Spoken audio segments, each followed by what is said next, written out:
After getting down by 26 with just 15 minutes left without sixth man Payton Pritchard, the Boston Celtics would prove something by going on a 54-20 run to close the game.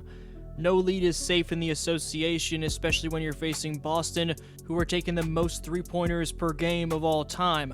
People call them boring for it, but there's no denying the effectiveness of Boston's high three-point volume, especially given how many capable marksmen the Celtics have.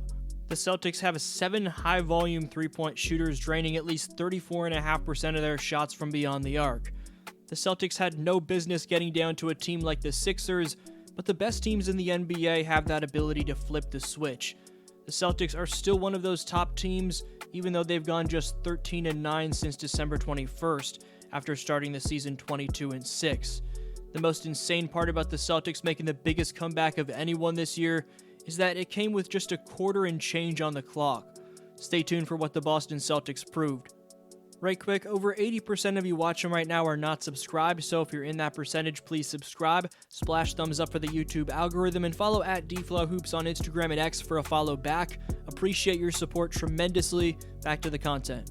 With Jayson Tatum at the head of the snake, the Celtics have been able to break up the Nets' big three of KD, Irving, and Harden, force Harden out of Philly, break up the Villanova quartet in New York, sink the process in Philly, and now force Luka out of Dallas. Showing you how far Tatum's come as a passer, Tatum's logged back-to-back double-digit assist games for the first time in his career.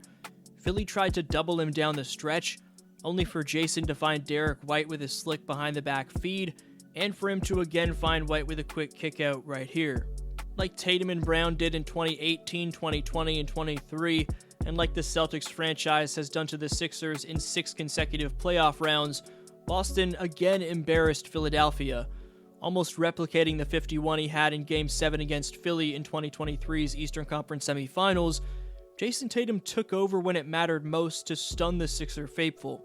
25 of Tatum's 35 points on the night came in the second half, and 13 of them came in the fourth quarter alone.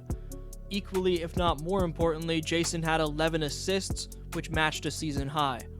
Boston's lethal secondary scoring weapons in Derrick White and Kristaps Porzingis matched Tatum's individual game-high total of 35. Drew Holiday chipped in 9, while Sam Hauser dropped 12 off the pine while being a game-high plus 18. Porzingis had 34 points and 11 rebounds a few games back in a win against Chicago, and Tingus Pingus made 8 of his 14 triples in that outing.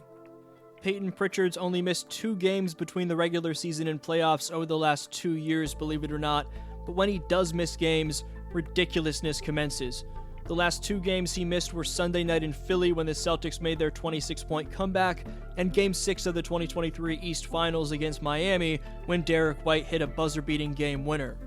For another Celtics point guard in Derrick White, over the last 4 games he's played, D. White's made 16 of the 35 shots from distance he's attempted, equating to 45.7%, and Boston's 4-0 over that stretch. But there's no questioning the fact that the Jays are carrying this team night in, night out, and the stats are proving this top duo's beasting at the highest level it ever has before simultaneously. Sunday night was the second time in just the last 2 weeks that Tatum and Brown both tallied at least 20 points, 7 rebounds, and 6 assists in the same game. They had previously done it just once in their careers together. Tops in the league in clutch points, as mentioned in the video I posted about him recently. One of the top plays showing you Tatum could very well be clutch player of the year was when the comeback was completed, as this Hezzy in-and-out double tween momentum cross Hezzy step back combination from Jayson saw him proceed to knock it down over Yabusele. This was your boy D-Flow, and I'll see you next video.